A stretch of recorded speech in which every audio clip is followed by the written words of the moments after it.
Ini sing terakhir kula terangno tentang filosofi salat. Di kula suwun sing ngaji kula sing seneng kula senajan to donga iftitah mboten wajib. Tapi nek ada kesempatan kedah diwaca karena ndak ada riwayat yang mengatakan ulama pernah meninggalkan itu. Senajan to sak kadar. Terutama pas napa inna sholati wa nusuki wa mahyaya wa mamati lillahi rabbil alamin. Itu salatku, ngibadahku, matiku, uripku namung kersane Allah. Utawa namung kangge Allah. Karena ini menjadi filosofi sing dadekno salat mari ahlil jannah. Kita nak salat mesti ahlil jannah. Wong qad aflah, teman-teman bejo wis mesti bejane. Sampeyan ora usah wedi suul khotimah. Niku waswase setan. Mboten enten suul khotimah. Setan niku keliru, semua meden-meden itu. Nak setan percaya suul khotimah ikon gawe suul khotimah. Mulane kula anggere wedi suul khotimah omongan kula setan. Tan setan nak pancen aku mbok weden-wedeni suul khotimah yo gawe wae aku ben suul khotimah. Aja meden-meden itu.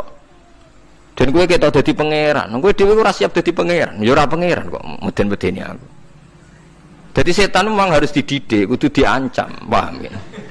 Mulane kula ana kiai pemuja setan kula ora seneng setan godane ngene kiai ra mesti selamat, wong top-top ra mesti selamat. Itu namanya memuji setan karena dia nganggap setan itu luar biasa. Setan kudu mbok prekno, mbok anggap gagal. Tahan setan cek goblok, kowe meden-medeni aku suul khotimah aku tetap salat. Berarti kowe gagal. Karo dene nek kowe kepengin menungso sesat kabeh ya sesatno wae ora usah meden-medeni jare ke kondang kok trimo ngono-ngono tok ae. Bedene ya ora tingkat kegagalannya, paham nggih?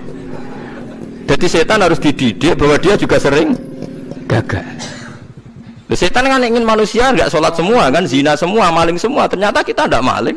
Yang sholat juga banyak. Itu kan berarti tingkat kegagalan apa? Setan.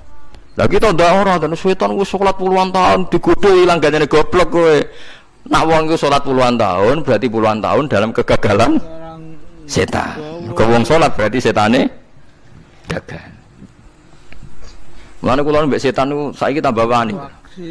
Ya mletene ngono kon mlebu neraka ya kok gelem. Misale dekne hebat kan mboten purun Gusti tak ning swarga mawon. Ternyata dekne mlebu swarga gak iso kan? Lah yo mletene lah yo wong lemahe ngono kok mbok entuk. Artinya setan kan lemah sekali kan? Lha iku sedekah lazim ketika ngendikan inna kaidas syaitani kana napa dhaifa. Sebenarnya setan itu dalam bahasa Quran itu dhaif sekali. Lemah sekali. Tapi kita sering muji. Nggih sering apa? Sering muji. Darani setan hebat, wong wali, wong alim kadang digodho kena. Ya soal kena cara kena akhir kena ngono wis akeh napa? Akeh mboten napa? Kena minimal ngeten lho sampean. Tapi kula nate Gus kepengin tahajud terus tahajud berarti setane menang. Tapi setan ora sekedar kowe kepengin ra tahajud, kepengin kowe kafir. Wong mau kira tahajud tenan iku ya setan iki rugi kok. Tapi kowe jek Islam tapi jek mlebu swarga, kepengin iku nanti apa? Kafir. Jebule kowe ora kafir kan? Mulane ana ulama nak tangi turu gak tahajud, ndekne nangis. Angger kae gak tahajud nangis. Terus matur mbek pangeran, Gusti kenging napa kula mboten kasil tahajud. Ambek pangeran dingendikane ngene, teng kitab Al-Minanul Kubra karangan Imam Syaroni. Kowe ku ulama kok bento. Sing nurokno kowe sapa? Nggih jenengan Gusti. Sing maringi tangi sapa? Nggih jenengan. Lah wis anggap ae kabeh kersaku, ora kersane setan. Wis bar. Mulane aku lara mati tahajud keterusan ya tenang mawon kula duwe ilmune, Kowe ulama kok bento. Sing nurokno kowe sapa? Nggih jenengan Gusti. Sing nangane sapa? Nggih jenengan. Kula iya, sak kabeh ku sing ngersakno aku ridho ra wis bar.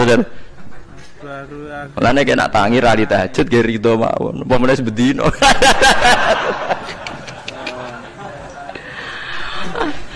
Jadi penak berislam tuh enggak apa-apa. Berislam tuh gampang.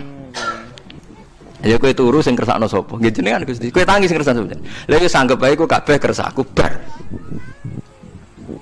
Paham ya? Terus nak wae tahajud nggih tahajud yo kersane pangeran. Ra tahajud nggih ra tahajud yo kabeh kersane napa? Pangeran. Penting mboten maksiat mun sae. Penting mboten napa? Maksiat. Mun jenengan ngandel kula. Inna sholati wa nusuki wa mahyaya. Lah ini sing titik tekane teng wa mahyaya. Ngeten misale. Urip niku kabeh kersane Allah. Carane mikir ngeten. Tiang-tiang sing jaduk-jaduk dhisik ya mati. Nabi nggih kapundhut, tiang-tiang soleh nggih kapundhut, tiang-tiang dolim nggih kapundhut. Kalau betul mereka ingin menjaga kehidupan, berarti kalau betul mereka kuasa kan tidak kapundhut. Hidup selamanya nyatane do mati. Berarti urip mati namung kersane Allah. Terus misalnya sampean berpikir, lalu sampean nek wis dadi lemah carane tangi piye? Lah ini yang penting kula aturaken teng ngaji mriki.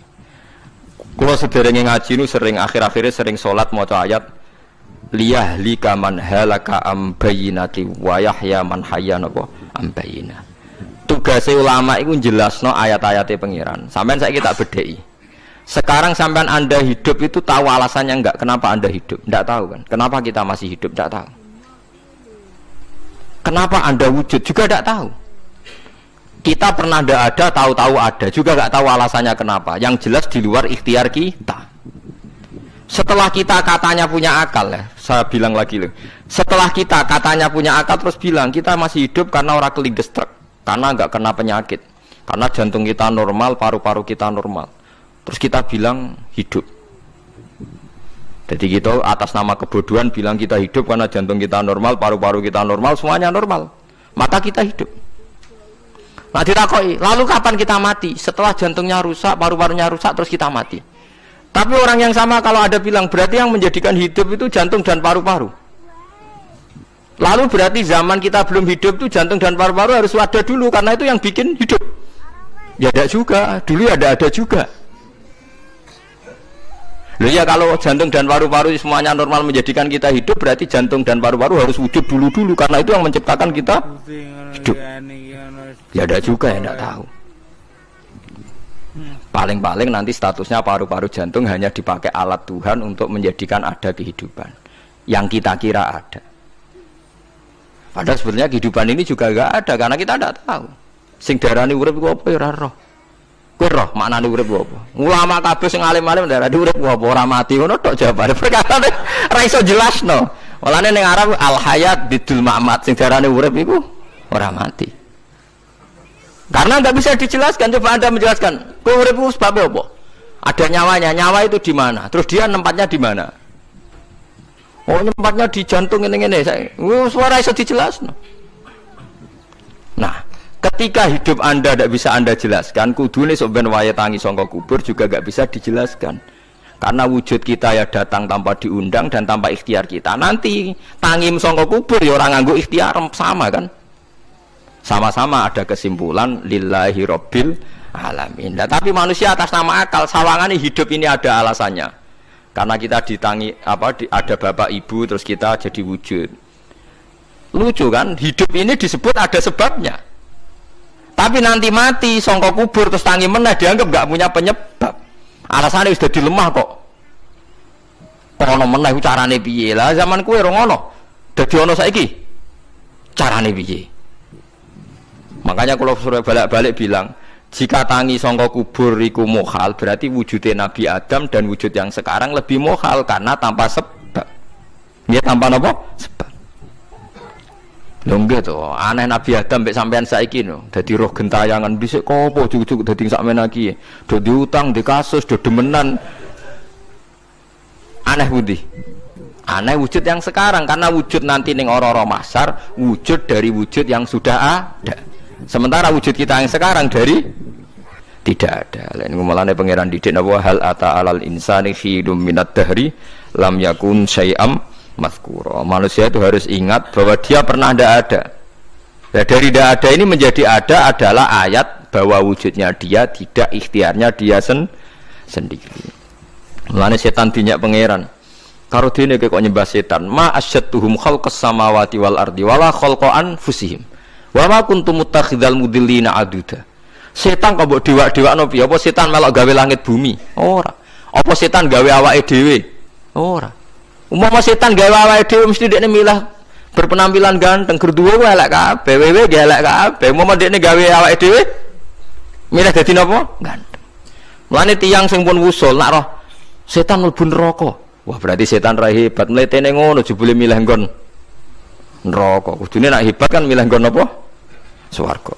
Lho niku mun kersane pangeran nek setan dakok neraka nek wong apik dakok swarga. Lah iya trimo diatur kok botol ngono ae kan.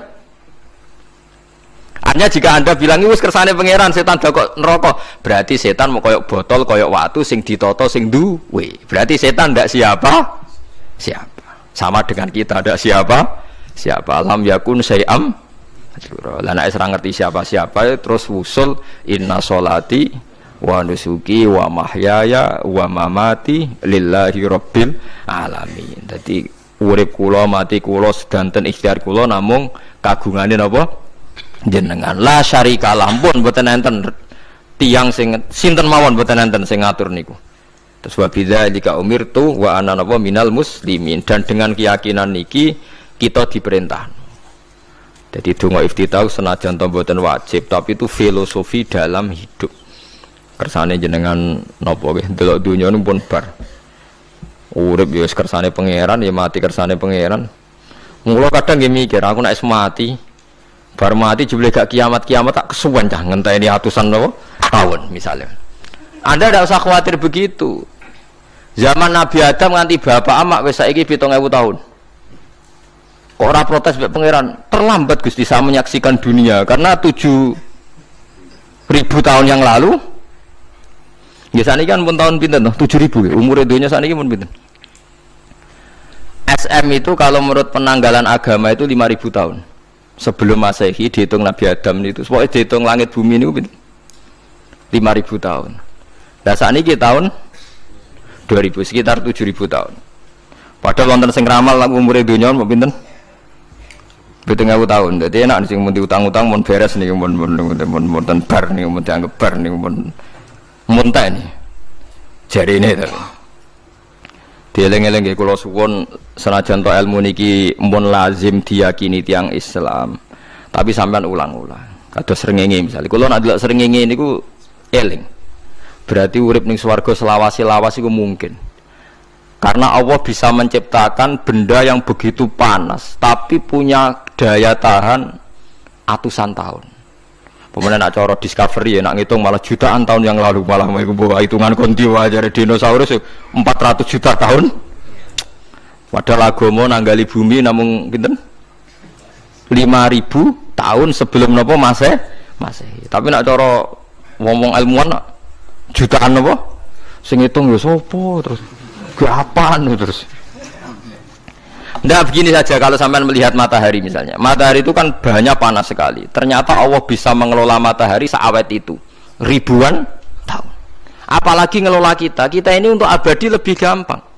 Karena bahannya ada panas, nggak gampang rusak.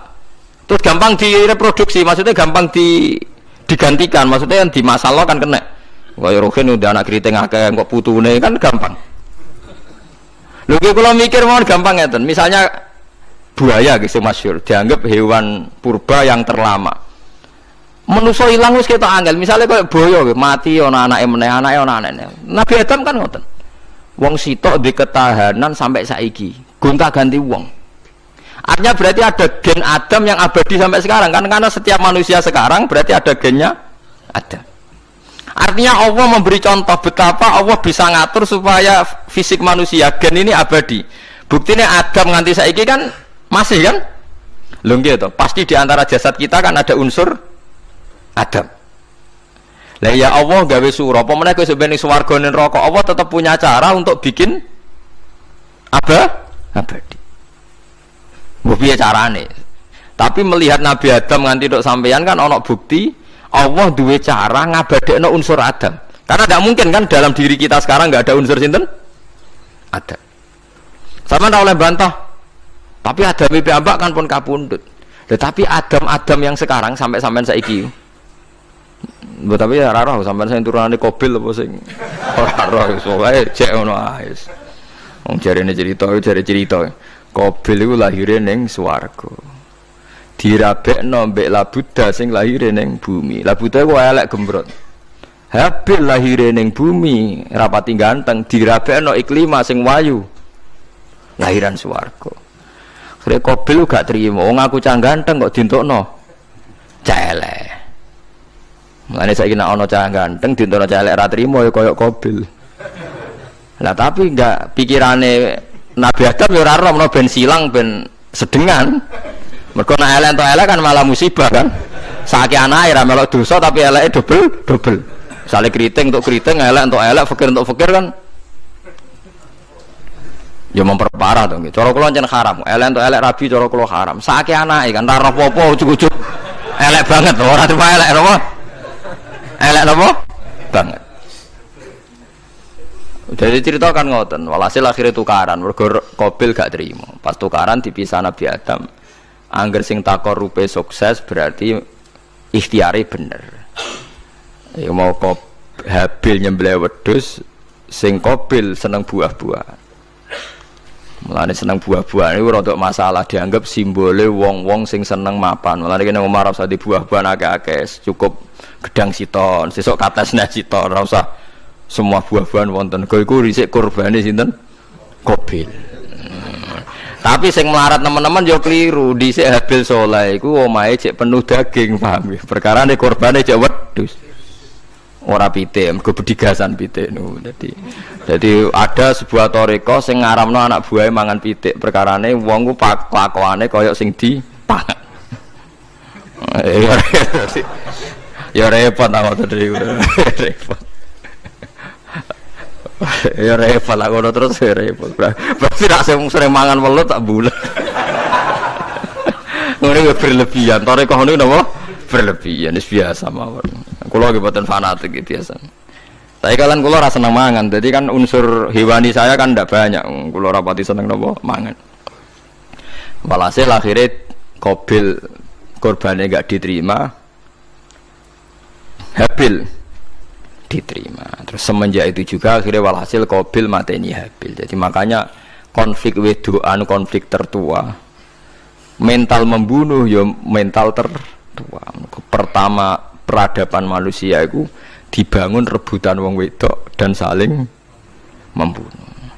Nek ana tukaran kira usah gawa, iku tradisi terlama. Nggih, tradisi terlama manusia. Mesir kok bentrok padha Islame, Irak, Syria kok bentrok itu tradisi terlama. Demi wedokan diruwangi tukaran, tradisi terlama. Biasa, jadi biasa mawon urip napa? Biasa. Kabeh kejadian ngene iki wa inna sholati wa nusuki wa mahyaya wa mamati lillahi rabbil alamin. Macam-macam ya nek tiyang tasawuf ngartekno kabeh iku kersane Allah. Nek tiyang fikih ngartekno semua ibadah kita diikhlasno ora golek imbalan, namung kabeh dipersembahkan kangge Allah. Cuma teori fikih ini ada kelemahannya, kesannya Allah itu butuh kita kasih. Padahal kita bisa sholat yang nganggo hidayate pangeran, iso zakat yang nganggo donyane pangeran. Kok kowe ngrasa zakat itu donyane sapa? Mulane sing bener nggih teori tasawuf, kita iso sedekah ya kersane pangeran. Sing kita sedekahno nggih donyane pangeran. Berarti lillahi. Nah, jadi lillahi ta'ala artinya nak cara tasawuf itu bahwa semua kebaikan kita ini karena Allah, karena hidayat Allah. Nah, cara fikih boten kesannya kita yang berbuat lalu kita ikhlaskan Allah. Tapi pertanyaannya kan kita bisa berbuat itu pakai fasilitas apa? Hidayahnya Allah juga kan? Nah, makanya ilmu tertinggi dianggap tasawuf karena tasawuf ini yang benar-benar lillahi rabbil alamin. Tapi fikih juga baik karena uang kan seneng GR tuh nak muni aku alhamdulillah berzakat. Muni aku alhamdulillah berzakat itu kan ya ora jelas. Muni aku ngrasa dekne pelakune, muni alhamdulillah kersane Allah itu ya bahasa paling gak jelas. Tapi apa muni ngono, aku alhamdulillah bersolat. Ya pamer nak aku bersolat, tapi ya ngakoni nak kabeh kersane Allah. Lah nak kersane Allah sing dipamer apane kan ya ora jelas ya. Ya tapi itu apik lah. Muni apa? Aku alhamdulillah bersolat itu ya bahasa gak jelas, ya gak jelas juga bahasa itu tapi ben ngono. Paham geleng-geleng itu terus salat niku. Ini yang keempat kalau ceritani hikayatu sholatil khosyin. Saya baca di beberapa kitab Sayyidina Umar niku dipanah. Panah niku rak wonten mata pancing. Jadi nak melebu niku ditarik sakit, nggih. Nak ditarik napa? Sakit sekali. Ditarik dokter paling canggih pun sakit. Akhirnya Sayyidina Umar kondo, engkau tarik pas aku sholat. Gua aku nak sholat iku lali. Tenan pas beliau sholat ditarik uga ubah blas. Ditakoki kok jenengan ora krasa blas ora. Mosok aku ning ngarepe pangeran eling pangeran krasa lara kan dadi aneh. Tapi alhamdulillah kowe krasa sing aneh ya kowe wong sowan pangeran. Kok roh ana wong liwat ya roh. Jadi Sayyidina Umar dadi khusuke Sayyidina Umar nganti dipanah ditarik wak kangelan. loro. Pesen engko aku tarik pas salat. Mulane ora ana sahabat mati kecuali pas salat. Mergo pembunuhe roh paling lengah iku pas salat. Umar dipateni pas aku yakin wong nakal mateni rugen pas salat ra iso yakin aku yakin. Plengane ngono piye. Semasa salat tetep siaga ya. Iku sirine kena apa Umar dipateni pas salat. Kok musuhe ku ngerti, sahabat tuh paling lali nak pas salat. Sayyidina Ali kabudute nggih pas salat. Dan alhamdulillah cerita itu enggak ada sekarang karena yang salat luwih canggih, luwih napa? Canggih. Wah, tetep konangan salate plengan dis. Konsentrasi penuh menjaga diri sendiri. Dadi gak eleh pangeran. Jadi justru itu nunjukno hebatnya Sayyidina Umar. Wes ngerti dalam bahaya tetap sholat. Nah, sekali sholat dia yang pengiran tenanan. Mboten roh blas. Sayyidina Utsman nggih pas deres Quran wae rata-rata ulama dulu begitu. Maniku masyhur Sayyid Ali Zainal Abidin itu pas dia sholat blandar ceblok sampai bajunya sobek, omah kobong dekne ra roh. Ditulung siapa saja enggak tahu ya dia kan asik mbek pangeran. Mosok jarene mosok aku pas madhep pangeran eling liyane. Vaksin kok. Nah, tapi kita ora iso kan bayangno salat-salat ke kelas ngoten niku. Nah, Kanjeng Nabi Muhammad soft paling guri niku yasma'u azizu sotri ka azizil mirjal. Nabi nak salat niku sing guri niku ngerti dentuman dadane Nabi sang wedine nang pangeran kados banyu sing umum. Ka'annahu husya alaih sampai Nabi meh pingsan saking wedine pangeran. Ini disebut taqsa'irru min hujuludul ladzina yakhshawna rabbahum. Jadi Allah nazzala ahsanal hadithi kitabam mutasyabihan. Mathan ya taqsa'irru min hujuludul ladzina yakhshawna rabbahum. Makanya potensinya orang-orang soleh itu jarang sholat sunat karena sholat fardu saja butuh energi yang luar biasa. Meh kudu kesemper. Nah, alhamdulillah kita kan sholat biasa saja. Berarti qobliyah yo oke, ba'diyah yo oke, sholat yo oke, tapi cara dipateni wong ora iso. Ya, tetep roh, tetep apa?